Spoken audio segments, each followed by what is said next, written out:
Jeremy Kimbrough, tire carrier, Trackhouse Racing. Marshall McFadden, Jackman, Trackhouse Racing.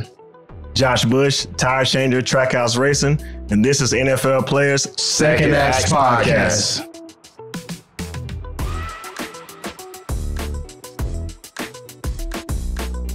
What's going on, everybody? I'm Peanut Tillman, and this is the NFL Players Second Acts Podcast. My guy Roman Harper with the pretty smile. Why are you smiling? Why are you cheesing so hard? Because you got to grin from here to here. Because you did that like 7 times. I did not do it like 7 times. When you could not start. It's cool. I did it. This is our NFL YouTube channel. You ain't going to mess this up. We can't really mess this up at this point. I will shout out, though, to the Carolina Panthers for allowing us to host it. They're right here in their studio, the Panthers Vision Studio, right here underneath of the Bank of America Stadium, right here in Charlotte. And we got a few Charlotteans. I guess they're in Charlotte now. Yeah. And so I'm really excited about this guest. We got a couple firsts going down. We've never had 3 people on the show at one time. After these guys finished their talents in the NFL, they took a trip over to NASCAR. Yes. Now these guys are members of the Trackhouse Racing team.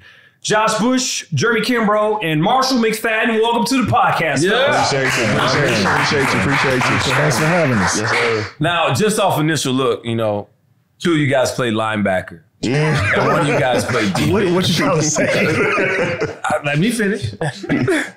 Clearly, 1 of you guys, the DB, just seems to hold himself a little bit swagger than everybody else. I guess that's the one. Okay. The hit dog holler. There we go. There it is. All right. That's what we do. There it is right there. Yeah. I just wanted this, that. But, Josh, not only is it, the way you present yourself as a DB and swaggy, but then the way you always just seem to find a way to let everybody know that Super Bowl ring from Super Bowl 50 that you got. When we show it on YouTube, we're going to make sure we bring up the picture of you just smoking a cigar with your ring on. What else do you washing the car with your ring on? Cutting your grass with your ring on. What are you doing with the ring on? You do the job for Game of Thrones? How are you doing? Nah. Honestly, that's the only time I wear my ring. Every Super Bowl Sunday, I smoke a cigar with a ring. That's it. Okay. Just reflect on life. Don't let them lie to y'all, man. Oh, my God. Y'all seen him at the office with it? Come on, you know it. Nah, I'm messing with it. Okay, so how did you guys kind of find your way into what you're doing now? I know everybody's got their own story, their own journey, but once you hang it up, everybody hangs it up on their own, not really on their own terms all the time. But what initially attracted you or brought you to where you are now? I guess I'll start, obviously, when I found out that football is at an end. I really didn't know what I wanted to do. Right. And obviously coming back to Charlotte, me and my family was just trying to figure it out. It's crazy that obviously, NASCAR, like Charlotte is the mecca, it is. Of NASCAR. So I had a buddy that was in the sport and he just hit me up one day and he was just like, hey man, you should come check this out, NASCAR. I was like, NASCAR? Are you sure, bro? Never been to a race, didn't think anything of it, but I was just like, shoot, I'm just trying to figure it out. So let me go and check it out. So when I went out there, it was Ganassi at the time. Obviously now it's Trackhouse. But when I went out there, I seen about 25 guys and the music was blasting. Seen some guys that looked like me. Yeah. And they was practicing, they was getting to it. And not only that, they was just cutting up, joking with the young guys. And then when it was all said and done, they went to the training facility. Mm-hmm. So those guys actually went in and worked out and they had their own regiment. And then when they got back, they was breaking down film and that really caught my attention, with what I came from. Like, I'm going to do something. Why not do something that I'm kind of accustomed to? Yeah. And I took heed to it. I started just coming back. And one day the coaches called me in the office and because they know where I come from, they seen a lot of guys come and go. And they asked, was I serious about it? And I was like, absolutely. If I can do this for a long time, then yeah, I'm all in. And a couple of weeks later, they offered me a contract and I've been in it 7 years since. Oh, nice. Yeah.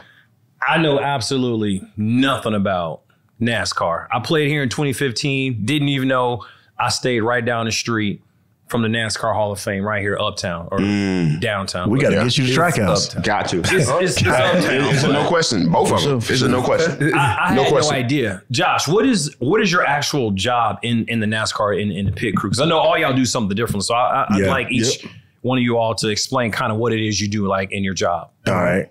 So I'm a front tire changer. Okay. And for me, it's a little different now. We went from 5 lug to single lug, 2 years ago?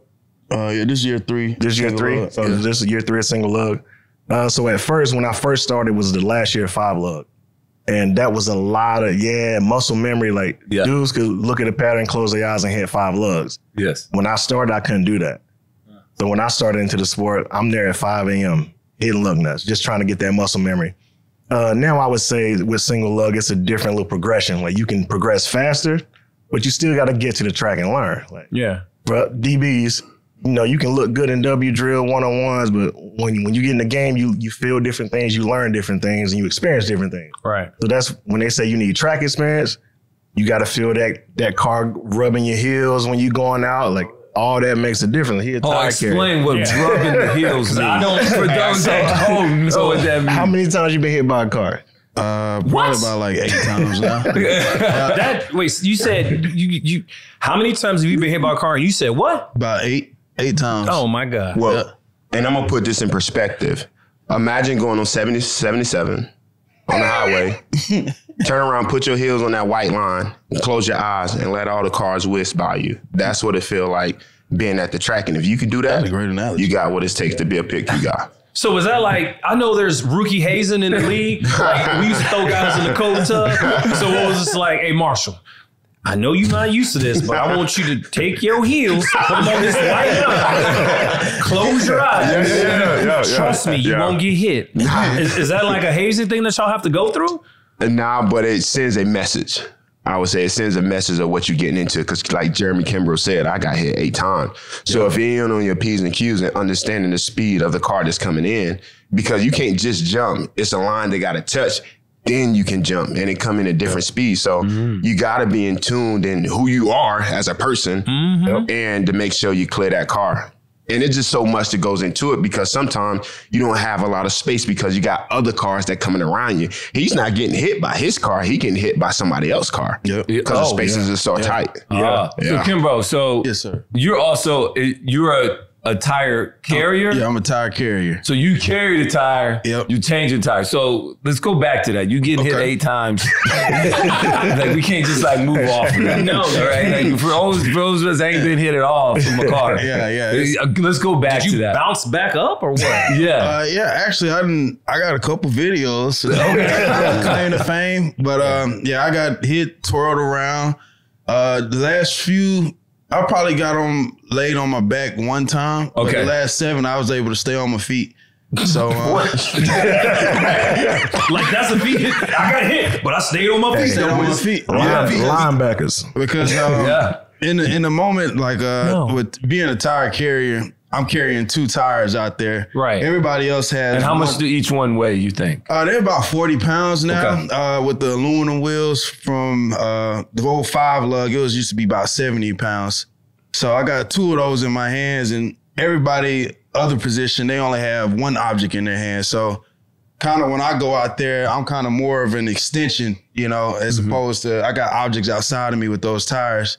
And so typically, when cars are coming around, it's all about knowing the scenario situations. Like if we're running 11th and the team over here, they're running 14th, we know that when we come in that they're going to be coming exactly around us. So it's like being able to be prepared to, all right, we're going to stop short. Okay, hey, maybe I might have to tuck up to you a little bit, stay close, tight the color. As far as like football terms. Tight the color. That means like staying closer to the white or to each other. Yeah. Okay, staying closer to each other. Right. So, because the further I know, I'm learning. This is a whole new thing. Yeah. It's all good. Tight the color. I went next to the black dude. That's what I thought it was. You said it. That's how where the black guy at? I'm going to stand next to him. Okay. Yeah, with Marshall being a jack man, he's kind of like my reference because he's going to be the closest to the car off the initial because he has to jack the car up. Yes. Yeah, he got to get lift.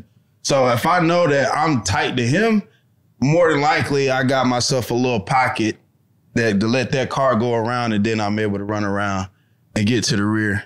Then I take those old tires off, bring them back to the wall, and sometimes we have a adjustment. I'll stick a wrench in my mouth. It's a hole in the back of the car. No, did he? Hold on. It's all good.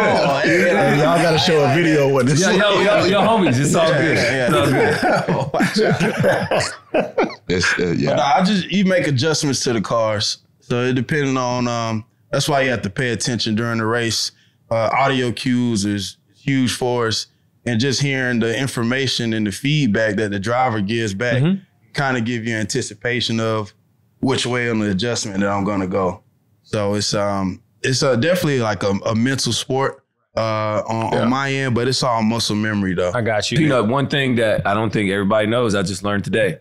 So that goes into maybe some of the strategy pieces that you're talking about, which is you only get to carry like 40 tires into a race, right? Or depending on which long track versus short track. It's regulated by NASCAR. Goodyear, whoever, however they decide that, you get a allotted amount that you can buy. How long did it take for y'all to learn like the strategy, the rules? I still don't know it. Okay. It's ongoing for sure. Yeah, it's constant involvement. You know, how I came in, I used to YouTube all the races just to learn the terminologies and understand how the teams work and look at the pit stops overall. So then once you kind of start doing that and you go to these tracks, kind of got a feel of what you're going to be getting. Like some tracks we might have 8 sets of tires. Some tracks we might have 3. So it just depends on the surface of the track and everything. And I kind of just have, that's like my film for the week. I'll watch the race, see what happened, what kind of occurred. And then I'll watch the film from what I did in that race. Right. So then you kind of just get a game plan of when you're going into Sunday. Right.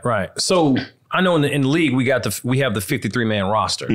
Y'all must have a roster and y'all have practice. So when y'all go into a track, when you go into a meet or a race, does the GM or the owner or the coach or whoever the pit crew boss is, do they say, all right, or the crew chief, whoever, do they just say, all right, I'm taking y'all 12. The rest, no, you didn't make it. You're just going to be on standby. Like, how does that work? Nah, so just like they about to have training camp now, right? And after you finish, the camp is over with, you got your 53-man roster, and then you got your practice squad, or so on and so on. So with us is after our off-season consists of November, December, January, and a little bit of February. So usually when February roll around, you know who your team gonna be, and it's a 5-man team. And once they assemble your team, they assign cars to you. And so it's 3 series, but we just gonna focus on the NASCAR series. So they assign like, hey, Marshall McFadden, it's gonna be you, X, Y, and Z, and you're gonna be signed to Zane Smith, and we'll pit for Zane Smith every Sunday for 37 weeks now. It is performance-based. Correct. If you end up to your performance, whether a changer, as a jackman, as a carrier, as a fueler, you can get replaced. But at the beginning of the year, they assign you to that guy, to a driver who you'll be pitting for that year. Now, do you know most of the team when you get, so say you get your crew of 5? For sure. Do you know most of the guys in the sport or women? Because I do know they have women in sport now. So. They do, but when you're in it for 7 years, such as me, most guys, you see the same guys year in and year out. So now and I'm the only guy with, obviously, dreads on pit roll. So obviously a lot of people know who I am, but with that being in there 7 years, you get to know faces and get to know people, and conversation, that's a conversation. Once you're about 5 years in, you kind of know most of the guys that there, other than the new young guys that come in early on. So did you guys personally, you all work on the same team now, did you guys know each other at all? You went to South Carolina State. You went to Wake, and then you went to App. So all you guys from North Carolina, South Carolina, but did you guys know each other at all until you all showed up? You're like, man, we all used to ball. Nah, we didn't know each other. We didn't know each other. It was always like that, just that mutual respect. Like I seen him at the track before we knew each other, and he kind of be like, hey, what's up, brother? And then it kind of just evolves like that, because each weekend, NASCAR is like a traveling circus, Yes. You pack it up, you go to another city, do it again, and you kind of see everybody over and over again. So like Marshall said, once you get into I'm in year 8 now. Once you get into the game, it's kind of hard to walk down pit road without not talking to anybody, Yeah. What's one of the, I don't know, man. I've been basketball, football, track my whole life, so I know bench press gonna help me. It'll help me push somebody up off me, right? Yeah. I'm curious about the workouts. Like, what type of a workout do you do to jack up to jack a car or to change a lug nut on a tire? Like, what? Give me. All right. Well, give me some exercises. You asking what we need to do or what we do? Give me both. I love that. All right, so I love that answer. All right, so and he said, do I have to touch the line, or do I gotta touch the line? You know what you want, coach? Come on, man. So when I first started, like 3.5, 4 years ago, I've seen dudes that's been in this sport 20 years and they didn't work out. Mm-hmm. But now with the single lug, we're doing pit stops in 8 seconds, sometimes 7 nines at practice. Yeah. So you got to be able to move. You got to have that agility. Okay. But Trackhouse, you can ask any NASCAR team out there, we definitely work out the hardest out of anybody. Oh, yeah. Ain't even close. For sure. Ain't even close. Sure. Cat's hitting that iron. It's Trackhouse. Yeah, but for us, it's guaranteed twice a week. And 2 days a week is, it's optional. But they want you to get your workout in. So 4 days a week.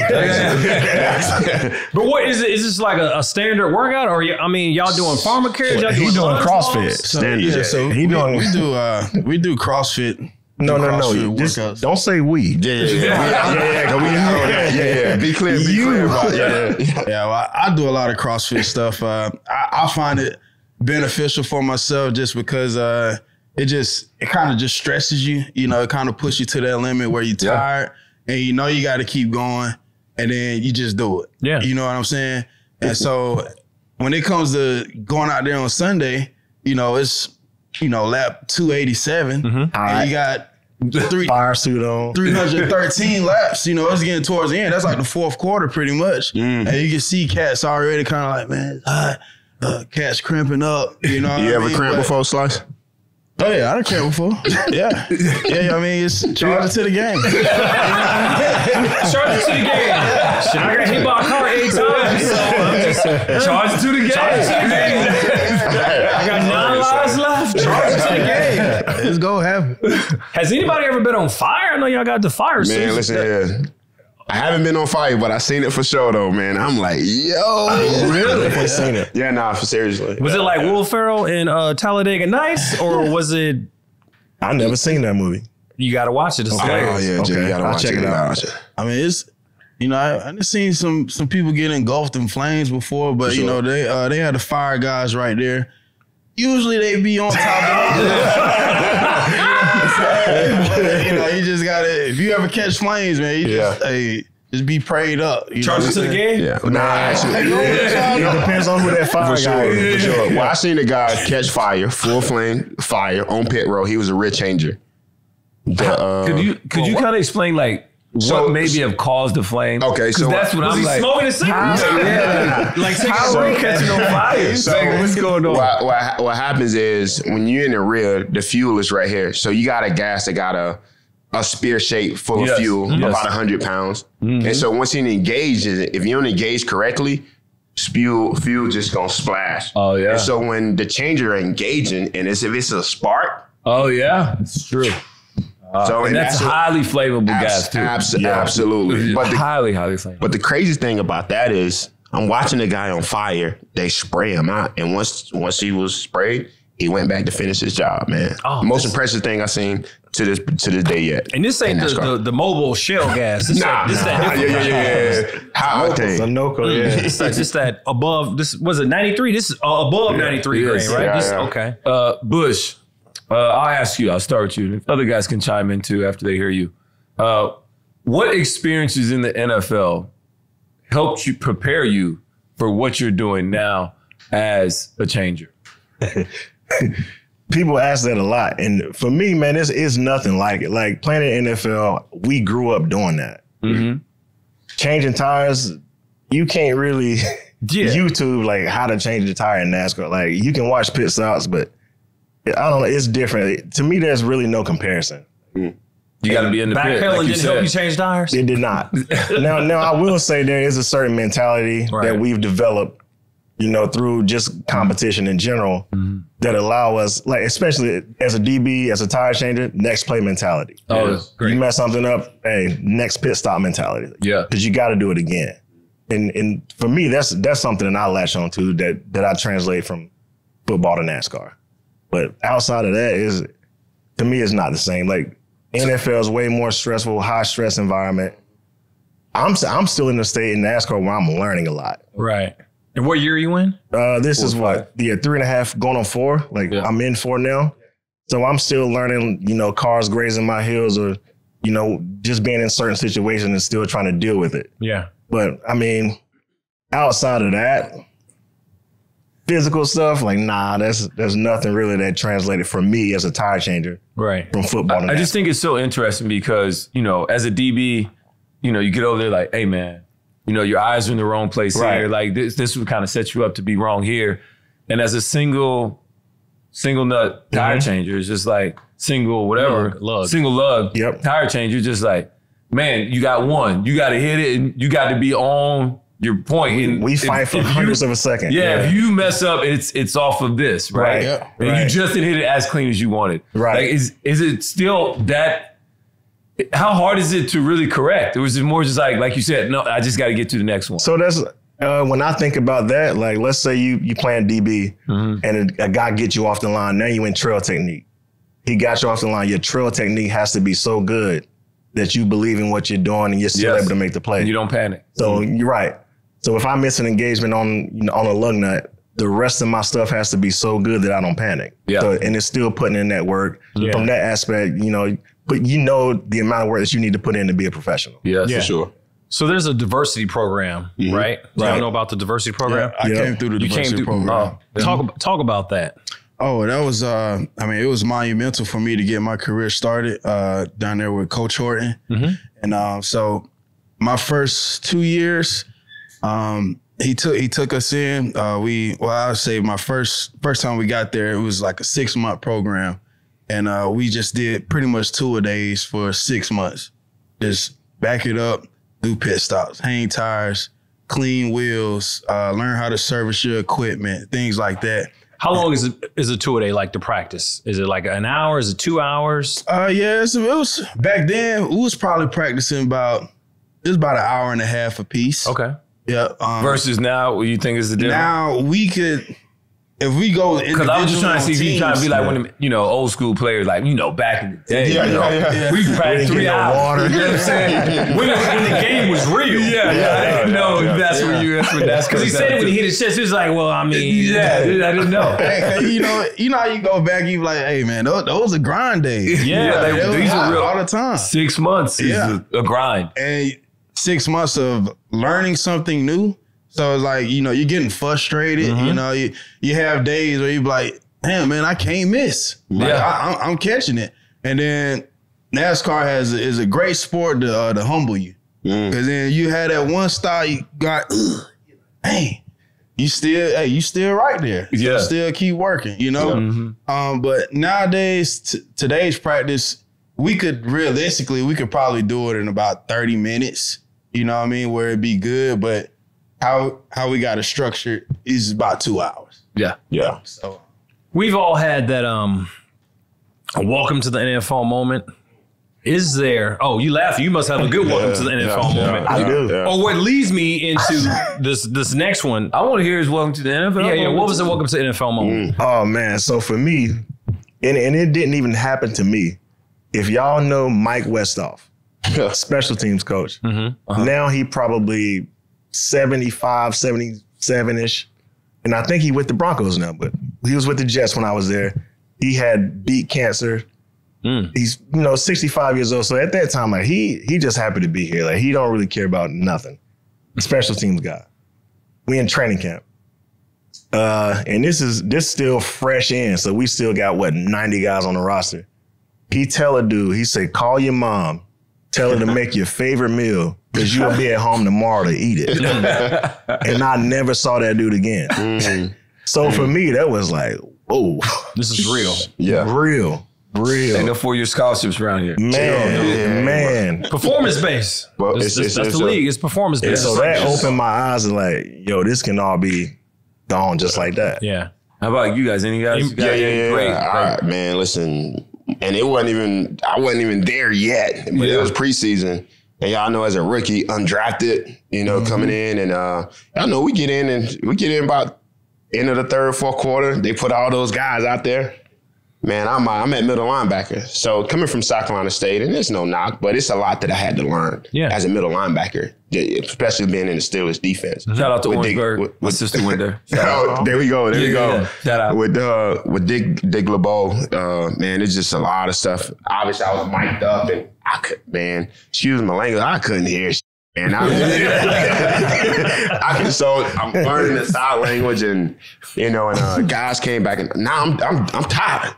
They keep getting first down. It ain't no first down. They get 20 yards. They get 3 yards here, 4 yards there. I'm running over here, so I'm dirt tired. So eventually, guys came back to the huddle.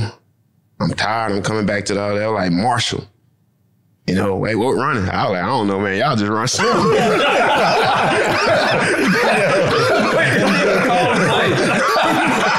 I was like, I don't know. Y'all run slow. Hey, I didn't care if they took me home. And I promise you, man, that next week, man, a lot of those guys I ain't see no more. And I think I had something to do with that. It was your fault, bro. And the only difference was that, it's a performance base. I was making plays, man. I was making it happen, but trying to figure all that stuff out, man. Oh, man. You got some talent. Kimbrough, what was your welcome to NASCAR moment? Welcome to NASCAR moment. I'll probably say it was the first time that I got hit. It was in Dover, Delaware. Yeah. And I was working on a car that's running in the back. Equipment wasn't good. Like, I didn't even have a radio. Like, it was so just not, wow. Yeah. And not being able to hear, like, one, what's going on in the race with your driver, and then hear the situations and the scenarios around you. So I ran out there in Dover, no radio, was running in the back. Boom, I go out there, and then car just come and just blasting me. Hit me right on the tire hit my thigh, and I fell back. And I was That's the one that went down on. That's the one that went down. It went down since, man. It went down. But it let me know, I was like, hey, don't get out here and play around with these cars. Like, you get hit. Yeah. So but ever since that moment, it's kind of like, if you're doing NASCAR long enough, you gonna get hit. You're gonna have to pop that cherry. You gonna feel it. So I was glad that I was able to just go ahead and get it out the way early. And I was like, it didn't really hurt that bad. It didn't hurt at all. You know what I mean? So I got up and I finished the stop. Yeah. And then, that kind of gave me the confidence, like, hey, I can go out there and do it in the live bullets, So yeah, that was survive. So did the driver say sorry? He just kept get out that way. He just kept driving. Or they don't even know. Kept it pushing. They just kept it pushing. Yep. I think it's to the game. Yeah. So I gotta. So did they actually warn you guys that you can get hit, or you just out there and then? Oh, you signed that paper at the beginning of the season, brother. You sign off on that. Yeah, because I was like, dude, sign off on it. Is all this, because we know football is a dangerous sport. For sure. Yeah. But I don't think we think pit crews in NASCAR is a dangerous sport. Fire, getting hit by cars. I did not know that. I knew the fire was a thing when I saw Talladega Nights. Yeah. Getting hit by a car. Kimbrough, you just told me that. Wow. Yeah. 8 times. Know that was so I just figured that part out. What? No, I don't want none of that. And you're not going to say sorry you ran over my feet? Yeah. I can't. I'm going to try to fight you. You got some drivers who are, remorseful. Yeah, personable. They actually feel for you. They try not to hit you. But some of the big time guys, part of strategy. Yeah. Like let me slow this car's pit stop down. Let me get real close to Kimbrough. Exactly. Slow him down a half a second. Yeah. That's part of the strategy. It gets to that point for sure. Oh, we fighting. Have y'all been into a team brawl? Y'all got into it? I've seen it. It's usually just the drivers. I don't really see it. You gotta understand what the pit crew guys look like, bro. You gotta understand. You gotta understand what these guys look like, man. They don't want that smoke. Not today. Especially the gas carriers, right? Those are the big boys too, right? Those the big boys. 6'5", 6'6", 300. Big boys. You know, they Say less. They move stuff around. I got it. Say less. They don't want to mess with us. I want to know this. I like it. What all strategy goes into it? And who all has so much say-so in the strategy into winning a race on the weekend? Because I know you guys are a traveling circus, but leading up to that day, how much goes into the thought process of this track? We need to be ready for this amount of tires, this many changes. We got to have this amount of gas. Like, how much goes into the game planning to be ready to perform at your highest level for everybody involved? Oh yeah, I mean it starts with the crew chief.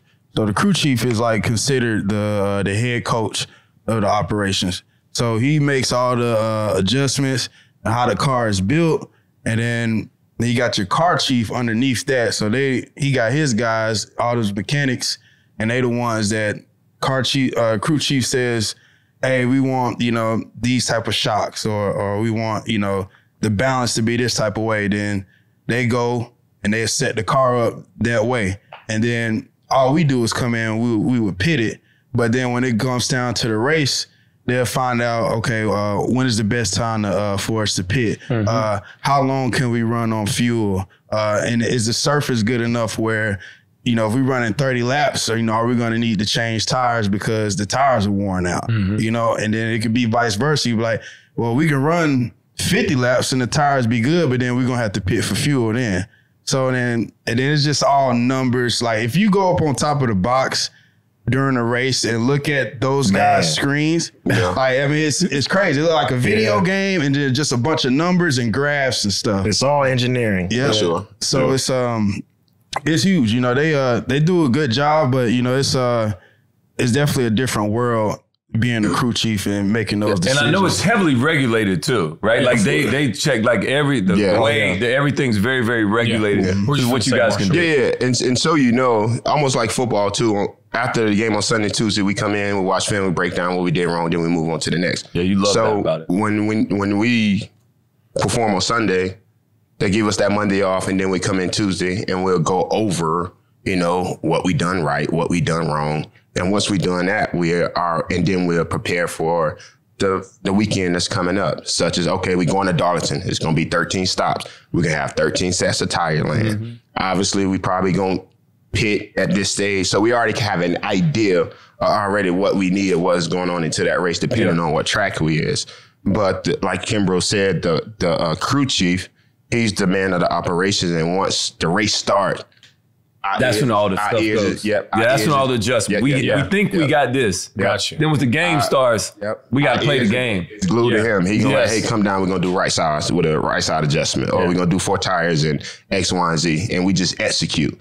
And I don't think the pit crew get enough credit because a lot, wins and fails with us. Right. Obviously getting the car because it's a game of inches. Yeah. A tenth of a second can cost you $1 million. So as guys, as professionals who go out there week in and week out, we have to be on ice because there's no room for error. And I think that's the difference between NASCAR and football. Is in football, you got 10 other people that can, save you. I'm sure y'all have saved a lot of people in your day. For sure. But in NASCAR, it's each individual man got to perfect their craft. And if they don't do it, it causes a hiccup. And it's muscle memory. So if we get one hiccup, then it just kills the whole stop. So everybody, the timing, have to be very precise of what we do. So football do prepare us for that mental aspect of it. Right. Perform under pressure. Because that's all we're doing is performing under pressure. And if you can do that, those going to be the most successful pit crew guys. Yeah. What drivers do y'all work for now or pit for? I'm with Zane Smith. Dan Suarez. I'm with a various amount of drivers, but I'll say SVG, Shane Van Gissenbergen. I want to know this. This is something personally, and then Peanut, you can ask the other question. When you guys are doing like pit stops, we got the jack guy. Because what is the order in which a perfect pit stop goes? You come in, boom. I mean, we were talking about golf earlier before this. And Yes. you can never do it too fast. Oh, so yeah. to be perfect at it, you might as well retire. If you're going out there and you're perfect, just retire. Ah, Yeah. it's true. Because it's like, oh no, I can cut a stroke here. Man, if I'd have made this decision on this other hole, man, I could have shot a 78. Like, Yeah. I'd have missed if I wouldn't have missed that putt. So it's always that, and I think that's what keeps us going. Because you always want to be better, be faster, be more dependable to your team. But if I'm gonna say perfect, starts with the driver. Okay. For sure. Yep. All right, So- driver hits so- his spot good. And they're coming in sometimes 55 miles an hour. Yeah. But if that driver hits his spot the way they do at practice, Yep. Hits their spot. Boom. Then you We- guys come yeah. in with the jacket.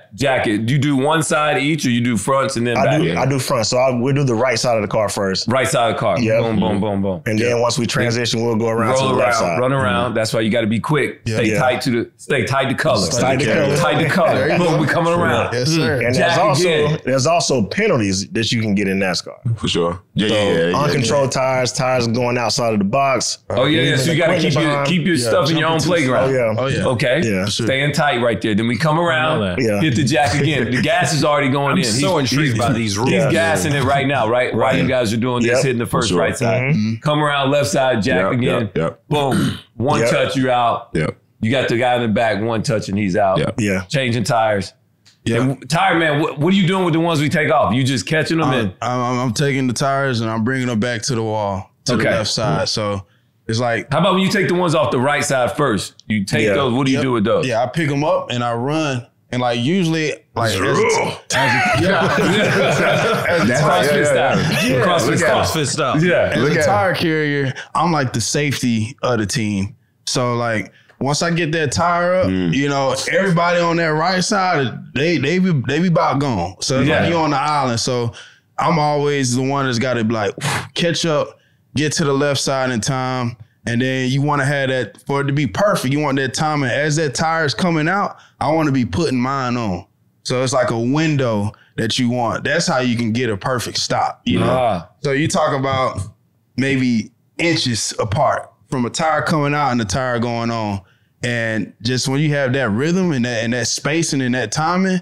You got a chance to be perfect, but I mean, Yeah. you probably ain't gonna be perfect. But, That's you all know, we can ask for. you know what I'm Right. saying? But if you in those windows, then like when that car come in, he hit that mark. But that What it sound like? Marshall getting that jack up underneath there as soon as it stopped. Yeah. Like, I mean, it's just it's Sometimes before you even stop, it's already there. It's already there. It's already there. Roll it up. It's Boom. already Hit it. in there. Yeah. But for JB, like as soon as it's stopping, he hitting the lug and it's already coming off as the car is coming up. You know? Yeah. So and I'm dropping the tire off for Marshall the jack man. And so like I gotta drop my tire off and make sure it's in a position for him For to him be to able grab to and grab go. it. It's a tight window. Man. He's got a tight window. He gotta drop pass, it off too. perfect, because if he do it wrong, then that tire gonna get stuck up under the jack. Yep. And you can't do that, because when you start doing that, then you're gonna find somebody else in that spot. You know, that's just the way it go. Yeah. You know, and to speak on the jack man that we really didn't get to, so y'all can put in perspective or the stop. So I'm usually the first man to jump over, and then everybody else follow. Jackman is like the quarterback of the operation. When the car come up, it don't move unless the car come up. You're able to Yes. change the tires, transition to the next side, and it's the same thing over and over. But when I do go over, I'm trying to get that car up as quick as possible, and it's timely. You want to do it the same time every time, because he needs to feel that rhythm. You know, so when he coming over, he need to know exactly when that car come up, because now you're not even thinking about it, you're just doing it. And so if I'm doing the same thing over and over, exactly the same time, if that driver coming in, not Kimbrough can place that tire. My body movement got to be the same place every time, because he placing it, you know, in that same spot. So he's not even thinking no more. You know, so when we doing these pit stops, it's about no thinking, just doing. And whenever you can do your job efficient and you can do it at the best of your ability, it's just gonna make it easier for these guys. Yeah. And once it's easy and you get the flow and you get a rhythm, we transition and we do the same thing on the next side. And you know when you do a good stop. Yeah. You know, You feel it. Yeah. Okay. Now, when you say you jump over, like you actually run across, you don't actually jump or slide across. Well, when I say jump, when I say slide across, you know what I'm saying? Yeah. So I know they cost too much. Which is still weird to me. Like, why do I have to jump off the wall? Like, so when I say jump, I'm on a wall. Yeah. So I'm standing on a wall. It could be 3 feet. It could be 2 feet. It could be 1 feet, depending on where we at. You know, so when the car touches the line, now I have to jump over the wall. And I know guys that I could do this, and when that get to going, they got ready to jump. That car coming in, need buckle on them. They rolling. They. I mean, it is dumb ways to die. Dumb ways to die. You know, so I seen that happen. But yeah, I had to jump over at a timely fashion and make sure I get over safe and we're all able to do our job. But that comes with the territory. If you want to be that guy, you got to be that guy. Made it over the wall? I always made it. I would say this though. NASCAR is a humbling sport for sure. Don't be. It's a very humbling sport. Us coming from football, we feel like we can do anything. Put a golf club in a baseball, we feel like we can do it all. But yeah, that NASCAR, it's just a different deal. It's a different type of beast, and you got to learn it. Because everything is based off precision. Yeah. And I'll say too, like just like the initial, like you know that you're about to come in and pit. Mm-hmm. It's under caution, so it's like. If you're running, let's say you're running 16th, and all of the cars are coming down pit road at the same time. So it's like, you're down there on the wall and you're like, okay, we're on pit road, but then you're just seeing all the cars. You got glare. So it's a bunch of distracting things, Mm-hmm. And then you got cars that might come in your stall while they coming in, so it's just like, just knowing those details and understanding like, okay, do I got eyes on where I need to be at? Am I hearing him correctly? And then it's that timing element, like just anticipation.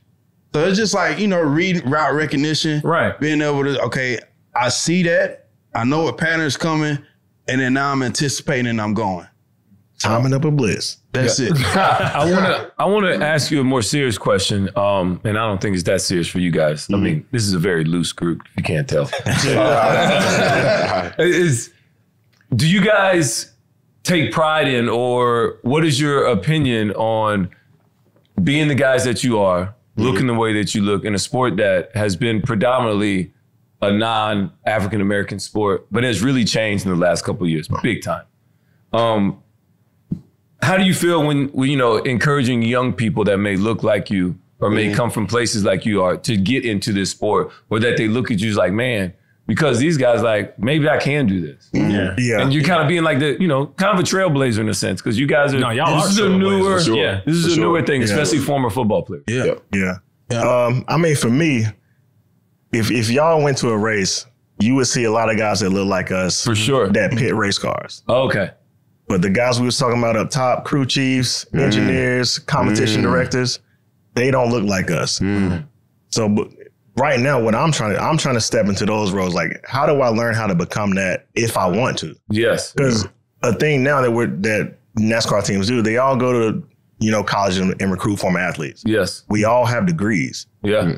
We can use those too, like outside of our athletic ability. I love that. Absolutely. So, that's the thing that I try to instill to other guys. Like, you have engineering degree. Tap into that. And we do have some guys at the shop that has done that before, that look like us. Yeah. So I think that's huge into progressing to where we want to get to. Nice. Same thing with the NFL. Like, for sure. A lot of us play, but how many head coaches and coordinators we got? So we're still trying to break that barrier, but it's in the progress. Nice. For sure. I got something for all three of y'all. Give me a person of influence that has helped you on your path to NASCAR, to football, just in life. Give me a person of influence. One person. I'm gonna let you go first, Slice. He want to think about it. Hey, you go first. You call my mom over here. That's how they did it when he got hit with that car. They call him Big Dog. You go first. Person of influence. Jeez.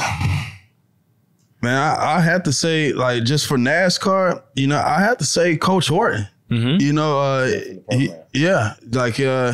he gave it to me straight. You know, like I had an opportunity where I was gonna go with a specific team, and he told me, you know, hey, this is how it kind of moves in here now. Like, you know, don't just get caught by the glitz and the glam. And sure enough, everything happened pretty much like how he said it happened. And so like that kind of gave me a good idea of what I was truly getting myself into. And, you know, he definitely influenced me on how to move in the sport, like know how to handle certain situations, know which route that I got to take to be able to get to where I am today. Right. So, yeah, I'd definitely say Coach Horton was a big influence on me getting into NASCAR. Super Bowl champion Bush.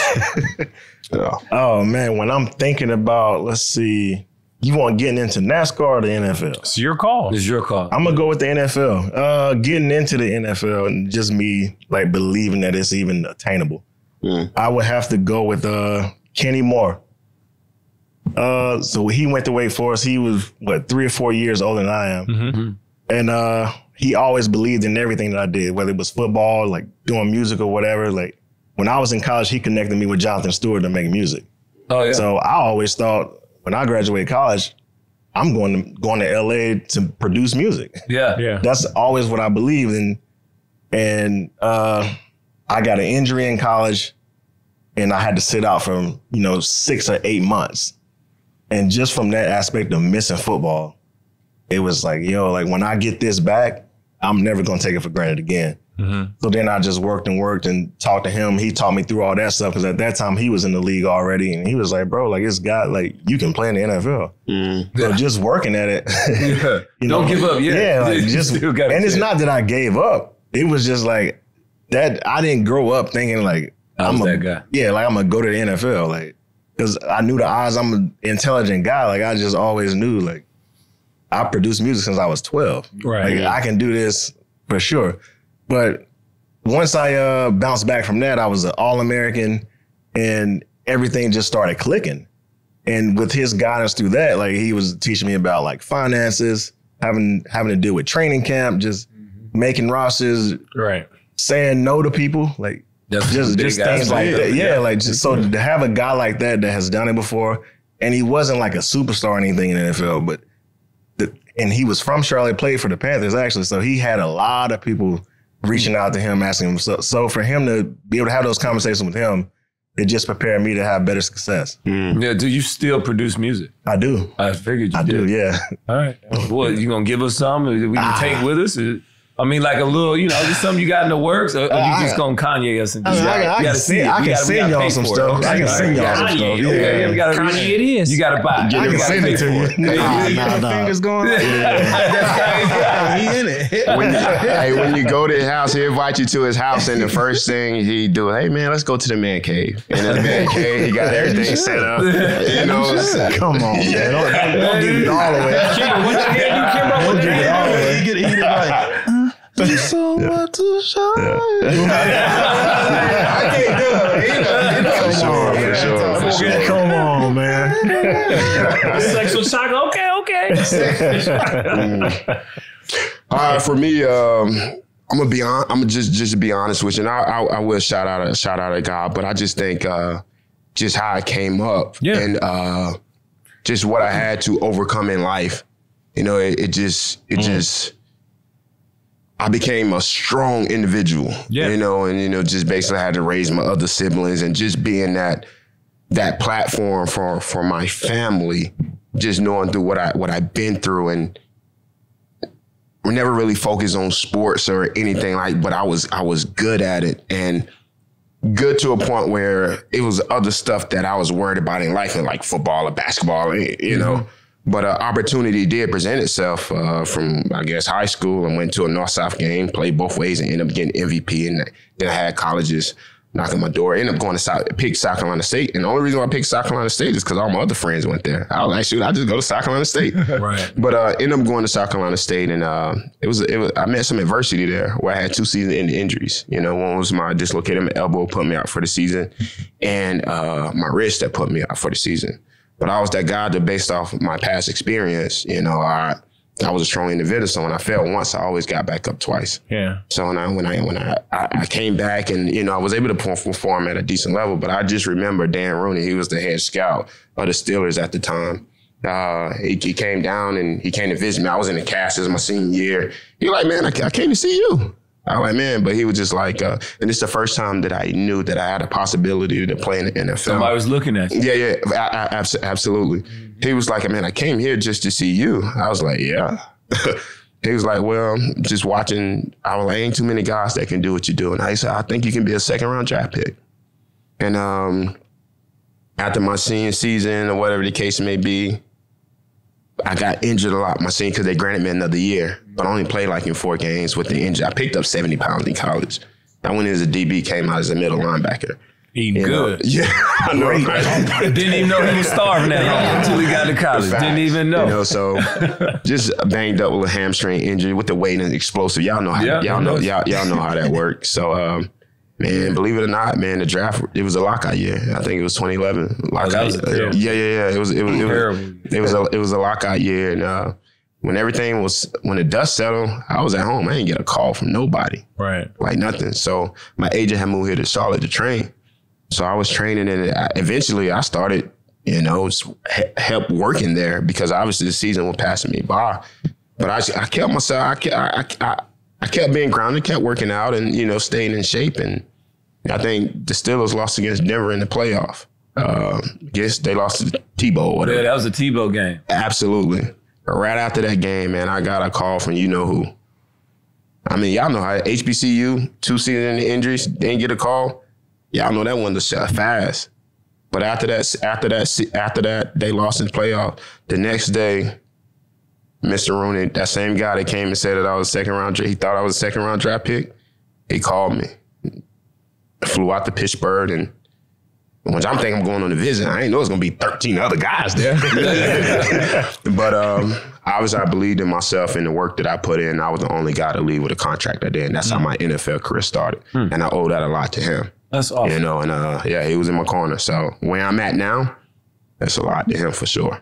Yeah, man, that's a beautiful story. I don't think a lot of people know that. I know I didn't know that. Thank you for sharing. Yeah, for sure. Yeah. Hey, fellas, man, we appreciate y'all coming on. I had no clue about the NASCAR, the people getting hit with cars, and just I ain't know nothing about it, man. Yeah, man. You know, Peanut, man, let's be real, man. Hey, you guys are great. Yeah. Thank you, man. You guys gave, you poured into us, man. Yeah. The energy was right. Yeah. Like, man, it's been a long day, but man, it could have been ended more beautiful. I appreciate it. You 3 guys are doing great things the way that you guys need to do it. And it's really showing and sharing with us and the rest of the world that watches. You know what I mean? That gives other outlets, other opportunities, that we're not just football players. Like Bush said, man, we got all education. I mean, he did go to Wake, so he's a little bit different. But, you know, we're all highly educated, smart people that can accomplish anything if we really put our mind to it, especially with the effort and the energy that it takes to play football. Dude, you put that same type of stuff and ability into something else, dude, the sky's the limit. And I want you to achieve that, Bush. I want to see you on top of a crew chief. Yes, sir. At some point, so either one of you boys. That's going to be absolutely. awesome. So we're going to bring him back, man. I'm going to be the Jack man. Hell yeah. We'll do that. I'll do anything. What's the easiest job? There ain't no easy job. He already told you that. Yeah, it's not. We'll get y'all to the shop, man. Yeah, We'll get y'all to the shop. Yeah, come get eyes on it. Bro, let me watch a couple windows. Hey, but the Jackman is the coolest guy, though. That's for sure. That's what I want. 100%. That's what I want. Ain't even close. I don't want the damn tires. Coming from the Jackman. I don't want the damn tires. I ain't getting hit I by make them things look real cool though. Hey, I ain't gonna lie. He finessed them. He finessed some time, though. You lost me when you said you got hit 8 times. I was just like, what does he do? I'm a tire guy. Nope. Hey, I started to say too, so I was like, man, hey, we trying to recruit him, man. You ain't gonna have people that much. I'm good on that. Yeah, don't tell that story. It's like, oh, it's phenomenal. I do this. I carry tires. I do CrossFit workouts. You're gonna love it. Hey, like anything else, you know, you're gonna weed everybody out who don't want to be there. Yeah, for sure. So, Already. Well, look, man. Hey, I'm Peanut Tillman. My guy Roman Harper. He was on his preaching. He was over there. You just blessed him with a quick sermon. The Silver Fox strikes again. Come on, man. Dog. Yeah, Silver Fox. Hey, man. Kimbrough, JB, Marshall, we thank you. We appreciate y'all. NFL Player Second Acts Podcast. I'm Peanut. iHeartRadio, Apple Podcasts. Share, like, subscribe, follow. If you want to watch this episode and other future episodes, check us out on the NFL YouTube channel. And hey, man, that's us. We out.